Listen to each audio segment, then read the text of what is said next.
네, 이번에는 퀴즈 잉글리시 페어를 후원해 주셨던 주한 캐나다 대사관 김수향 상무관님 모시고 캐나다 조기 유학에 대해서 이야기 나눠보는 시간 가져보겠습니다. 안녕하세요. 네, 안녕하세요. 네, 자기소개부터 부탁드리겠습니다. 네, 안녕하세요. 저는 주한 캐나다 대사관에서 교육을 담당하고 있는 김수향 상무관입니다. 제 역할은 캐나다 교육의 우수성을 홍보하고 또한 캐나다 교육기관과 한국 교육기관이 다양한 학생 및 교수진 또는 연구 협력 등의 교류를 할 수 있도록 양 국가 간 교량 역할을 하고 있습니다. 네, 정말 중요한 업무를 맡고 계신데요. 오늘 저희가 이렇게 인터뷰를 하게 된 계기가 바로 퀴즈 잉글리시 페어인 만큼 오늘은 캐나다 조기 유학에 대해서 알아보려고 합니다. 캐나다가 조기 유학으로 좀 인기가 많죠? 어떤가요? 네, 그렇습니다. 캐나다는 여러 국가 중에서도 특히 인기가 많은 국가인데요.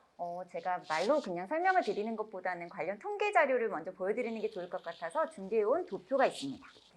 네, 먼저 유학 국가별 유학생 현황인데요. 초, 중, 고 합산한 수치를 인기 국가 탑 10 리스트입니다. 사실 2018년 통계까지는 캐나다가 2위였는데요. 그리고 미국이 1위였는데 2019년에는 캐나다가 당당하게 1위로 올라가게 되었습니다. 이 두 번째 도표를 보시면 이거는 이제 초등학교, 중학교, 고등학교를 분리해가지고 나온 도표입니다. 여기에서 초등학교 도표만 볼 때 캐나다가 월등히 숫자가 높은 것을 확인할 수 있습니다. 즉 캐나다의 조기 유학이 얼마나 인기가 많은지를 한눈에 볼 수 있는 도표라고 할 수 있겠죠. 네, 이렇게 직접 도표를 또 보여주시니까요. 캐나다 조기 유학의 인기를 실감할 수 있을 것 같습니다. 자, 그렇다면 한국 학생들과 학부모님들이 캐나다를 조기 유학을 위한 선택지로 찾는 주된 이유, 좀 여러 가지가 있을 것 같거든요. 네, 여러 가지 이유가 있겠지만 많은 분들이 이야기하시는 이유는 다음과 같습니다. 첫째, 타 영어권 국가에 비해 저렴하다. 둘째, 타 영어권 국가에 비해 영어의 악센트가 없다. 네, 셋째, 타 영어권 국가에 비해 안전하고 친환경적인 분위기가 좋다.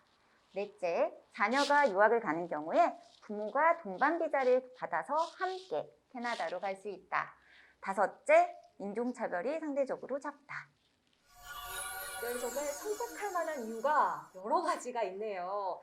자, 말씀하신 내용 중에 저는 타 영어권 국가보다 저렴하다, 또 친환경적이다라는 마음이 쏙 이렇게 와닿는 것 같습니다. 자, 부모가 동반해서도 갈 수 있다고요?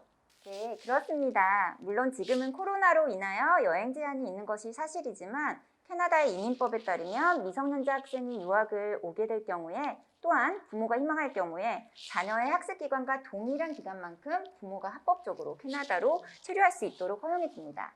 사실 캐나다의 조기 유학이 인기 있는 여러 가지 이유 중에 가장 실질적인 이유라고 할 수 있겠죠. 네, 사실 어린 아이를 혼자 조기 유학을 보내게 되면 우리 부모님들 걱정이 정말 많으시잖아요. 그런데 캐나다는 부모까지 함께 허용을 한다고 하니까 좋은 것 같습니다.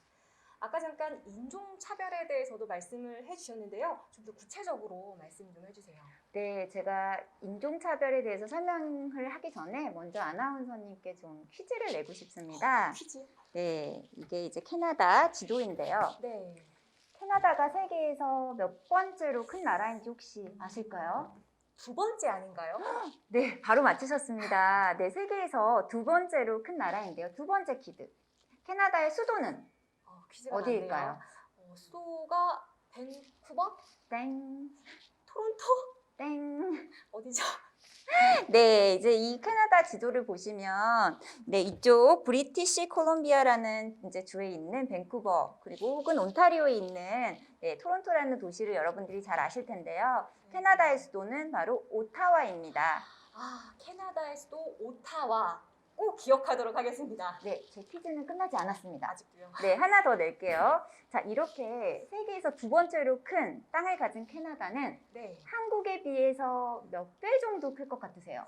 한국에 비해서 한 20배 정도 되지 않나요? 아닙니다.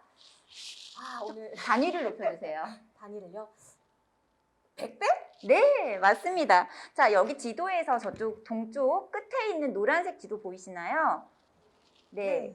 바로 뉴 브룬스윅 위기라는 주인데요. 바로 이 정도 사이즈가 대한민국이라고 하면 조금 감이 오시나요?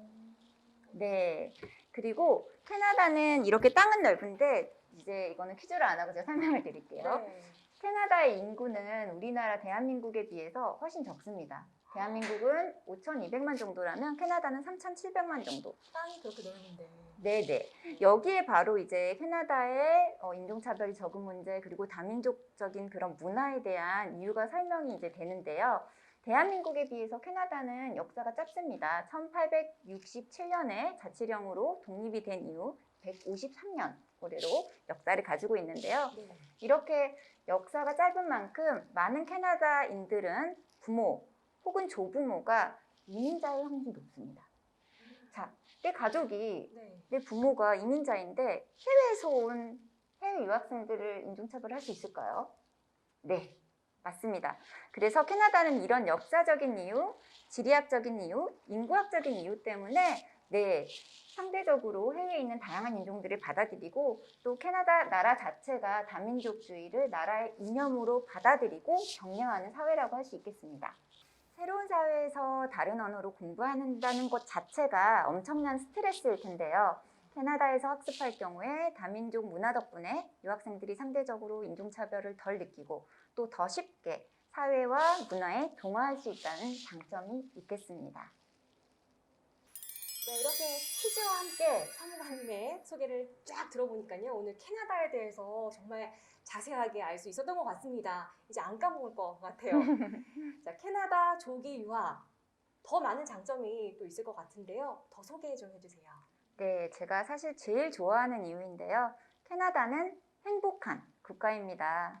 네, 사실 한국은 무한 경쟁 시대이기 때문에 여러 국제 지수 중에 안타깝게도 행복 지수 혹은 삶의 질 지수분에서 높은 점수를 받지 못하고 있지만요. 캐나다의 경우는 삶의 질과 행복 관련 여러 국제 통계에서 늘 상위권을 차지합니다. 많은 학자들이 포스트 코로나 시대에는 삶의 척도가 want가 아니라 like로 바뀌어야 된다라고 이야기를 하는데요. 더 이상 사회가 원하는 요건에 따라 살기보다는 이제 진정으로 내가 원하는 것이 무엇인지를 많이 고려해야 된다라는 이야기인 듯합니다. 학습에 있어서도 앞으로 진로를 결정함에 있어서도 이제는 행복이라는 키워드를 무시할 수 없을 것 같다라는 생각이 드는데요. 네, 무엇보다 앞으로는 인공지능의 발달로 인해서 더 이상 과거의 지식 습득 학습이 아니라 창의 교육으로 우리 교육 현장이 바뀌어야 된다고 생각합니다. 학생들의 창의력을 끌어내기 위해서는 일단 학생들이 행복해야 하고요.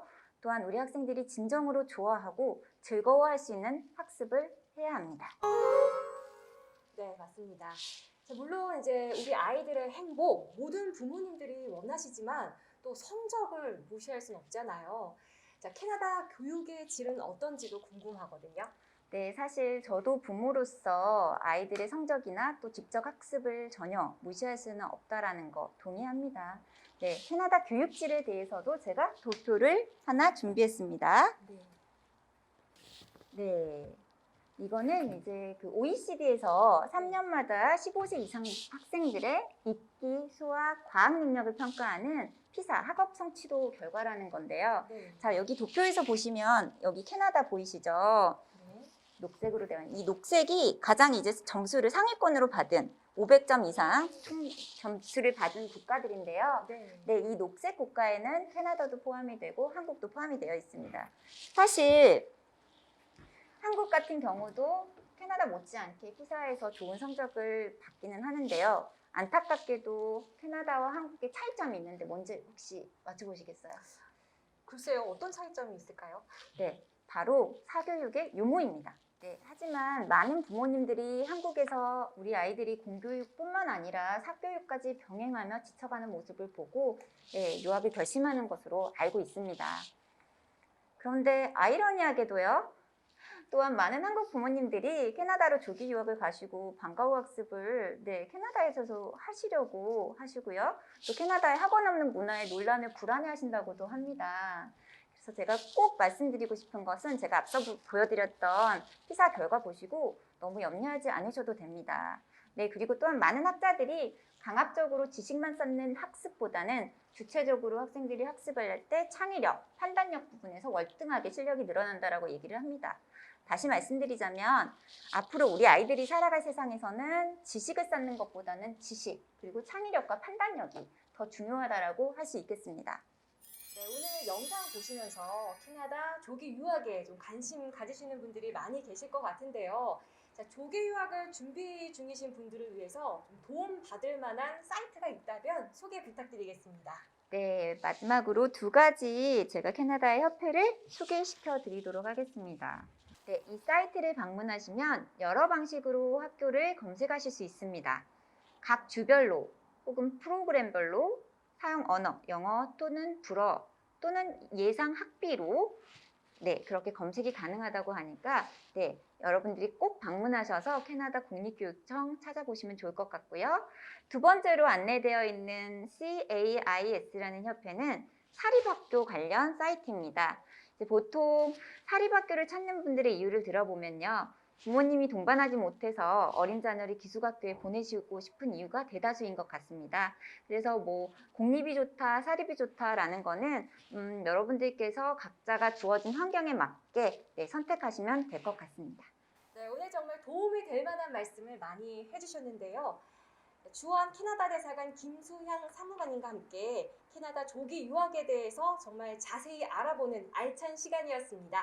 오늘 말씀 정말 감사합니다. 네, 감사합니다.